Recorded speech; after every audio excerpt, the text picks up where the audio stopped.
In this video, we will talk about problem H, the most reckless defense from Codeforces Div 3 round 938.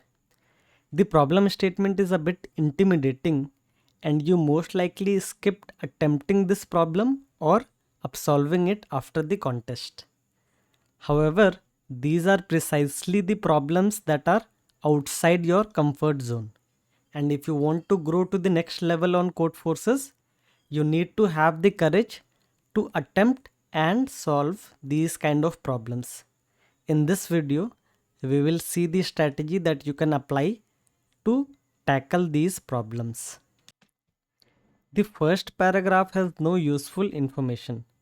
The second paragraph says that the game is performed on a grid and there are k towers. So we draw a grid and we add k towers represented by these green cells. The third paragraph says that each tower will deal pi units of damage each second to all the cells that are inside the circle with radius r and center as the current tower. And what is this r? This is equal to the range of that chosen tower. So for example, if you consider this tower, it will apply pi amounts of damage each second to all the cells that are in this particular circle with radius r. And the fourth paragraph says that enemies will move through the grid, and at the end of the journey you need to ensure that all the enemies are dead. So in this grid we draw a sample path of the enemy and we need to make sure that after the end of the journey the enemy is not alive. This paragraph says that the range of the towers are not given to you and you are allowed to choose any range that you want, but there are some conditions. The first condition is that a given range can be used at most once in the entire grid. And the second condition is that each time you set its range to r, the health of the enemy would also increase by 3 to the power r. And then they explain it via an example. So if you have 3 towers and you set its range to 2, 4 and 5, then the health of the enemy would also increase by 3 to the power 2, 3 to the power 4 and 3 to the power 5. And finally the last paragraph asks you to find the initial health of the enemy such that after you set the range of the tower, which will naturally increase the health of the enemy some more, the enemy should still be dead by the end of its journey. What is the most important thing that we know about powers? They grow exponentially. That is, they are bound to become very large very quickly. And in this problem, since the health of the enemies grows exponentially by 3 to the power r, it is obvious that after a certain r, the enemy will always be alive at the end of the journey.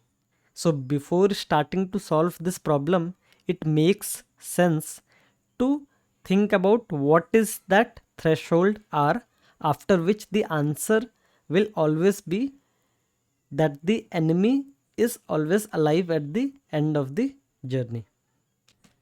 Let us calculate the maximum amount of damage that an enemy can take during the entire trip. An enemy can take damage at any of the cells during its journey, and there can be a maximum of 50 into 50 such cells. And in each of these cells, the enemy can take damage from any of the towers. And in the worst case scenario, all of the cells will contain a tower with a positive range. So 50 into 50 such towers. And in the worst case scenario, each tower can inflict the maximum damage of 500 units. So this number comes out to be around 5 into 10 to the power 9. Now it is clear that if the initial health of the enemy is more than this number, the enemy will always be alive at the end of the journey. But also notice that the problem statement says that each tower should have a unique R value. So if you are assuming there to be 2500 towers in the worst case scenario, you are also implicitly implying that one of the towers will increment the health of the enemy by 3 to the power 2500, which is of course greater than 10 to the power 9. But since exponentials grow so quickly that you can verify via a simple Google search that even 3 to the power 20 is greater than 10 to the power 9. So we have made some breakthrough in the problem. That is, we know that even if there are a maximum of 50 into 50 locations for the towers, only a maximum of 20 towers will contain a positive R value. Now, can we fine tune these numbers even more? Notice that this entry represents the maximum number of towers. And here we have deduced that the maximum number of towers can only be 20. So it doesn't make sense to keep 2500 over here for future computations. So we replace it with 20 and this number comes out to be around 5 into 10 to the power 7. But if there are a maximum of 20 towers, each tower will not be affecting the entire grid, because each tower only has a range of a maximum of 20 radius. So we can replace this 50 into 50 with 20 into 20. That is, each tower can only cover the cells that are in this circle with a maximum radius of 20. And this number comes out to be around 4 into 10 to the power 6. And it is clear that if the initial health of the enemy is more than this number, the enemy will always be alive. And another simple Google search will tell you that 3 to the power 13 is greater than 10 to the power 6. So now if we replace this 20 with 13, we can see that this maximum damage will be less than the initial health of the enemy if even one tower has the range as 13. So it's clear that all the towers can have range from 1 to 12, not more than that. So even if there are 2500 locations for the given towers, only a maximum of 12 towers can be used for incrementing the range. Now why did we stop these calculations at 12? We will talk about it later in the slides. Now we know that each tower can be in 13 different states in the final configuration. For each tower, we do not know the optimal R value yet. But suppose if I were to tell you the optimal R value for this particular tower, can you figure out the amount of damage that it will deal to the enemy during the entire trip? To do that, you can start with this tower, fix a particular R, and then iterate over all of these pink cells. And if a pink cell is within a radius of R from this particular tower, you add a damage of P of xy, where xy are the coordinates of this particular tower. Why would a simple addition work?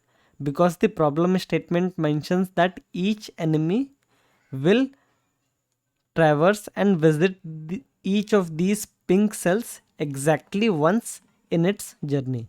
So if this particular tower is covering some particular pink cell, it is compulsory that the enemy will visit that pink cell exactly once.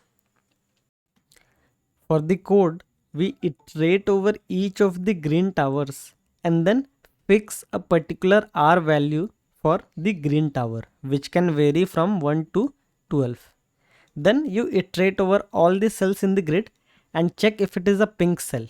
If it is, and it lies in the circle of radius r centered around that green tower, then we will increment the damage of this tower if it is in a state of r. By doing this for each of the towers, we can pre-compute the amount of damage, the amount of total damage that it will deal if we lock down the R value for this particular tower to be any number from 1 to 12. Now that we have done all the pre-computations, let us remove the grid and replace it with an array containing the candidates for the towers.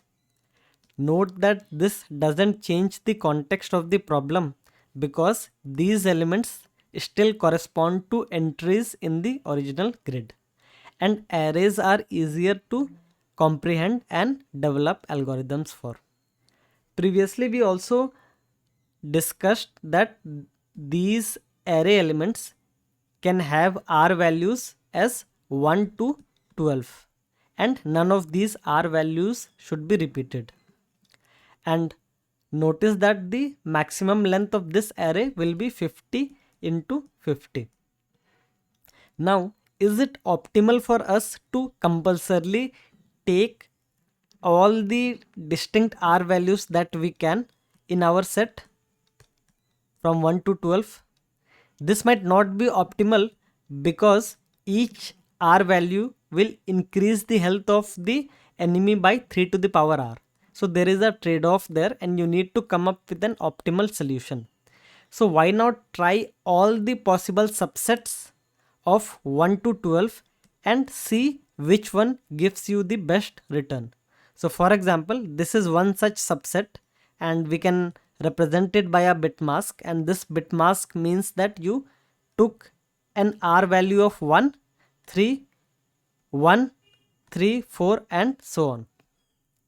So if for each of the subsets of 1 to 12, if we can figure out the maximum amount of damage that we can deal to the enemy, we can take the best possible candidate out of them. But that itself is not an easy problem to solve because each of the towers can be in 13 different states, right? And there can be 2500 such towers. So populating this DP array is not an easy task. Now, if it is not an easy task to populate the DP values of all the possible subsets, let me ask you a simpler question. What if I give you the DP values of all the subsets that are possible and I ask you how will this DP value change when you append a new element at the end of the sequence? This question is easier compared to the first because if you are giving me all the DP values of all the subsets, then to refresh this DP value, I can go through each of these subsets and then in each of the subsets I will look at the free slots. So all the zeros represents the free slots. So this means that in this particular subset this particular R was not used. So now I can try to use this particular R, that is R is equals to 7 for this tower. That is, I will try to refresh the DP value of this particular subset by turning on this element. And in this manner, I can iterate over all the bit masks, and in each of the bit mask, I can iterate over all these free slots, and there can be a maximum of 13 different free slots, and I can refresh the DP value of the bit mask that will be created by turning on the free slot. So using induction, we can populate the DP value and refresh it by repeatedly appending elements to the array one by one. So we keep on appending elements one by one, and in this particular iteration, this is the refreshed DP array. Then we iterate over each of the subsets and we see if it has a free slot. If it has a free slot, we try to see if taking it, if taking that free slot with this particular tower will be helpful or not. If it is helpful and if it does increase the total attack, we will refresh that DP value. And at the end, we update the DP value to be equal to the refreshed one. So the time complexity of this would be 2 to the power 13 into the maximum number of towers, which is 2500. Now that we have computed the DP values by appending all of the elements, the DP array for each of the subset would contain the maximum damage that we will deal to the enemies for that particular subset. And for that particular subset, we also know the amount of health that we will increase for the enemy by looking at the set bits in that particular subset. So the base health of the enemy would be as simple as subtracting this amount from this amount. So the code for that is simple. You iterate over all these subsets, and for each of the subsets you increase the base health of the enemy by the 3 to the power set bit count, 3 to the power set bit index, and then you take the maximum out of the, this is the total damage to the enemy and this is the initial health that we increased for the enemy. All the code and slides for this video will be present on cfstep.com. I will also link them in the YouTube comments.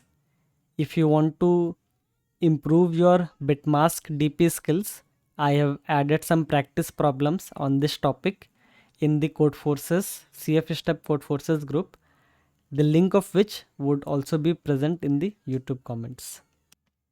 So, what is your takeaway from this video? It should not be the editorial for this problem because you can anyway find it in the official Codeforces editorial blog. It should be that you should stop being afraid of Codeforces problems because, as you saw in this video, such a complicated problem description had such a simple solution. So to really step out of your comfort zone, you need to start solving and attempting problems that sound scary to you.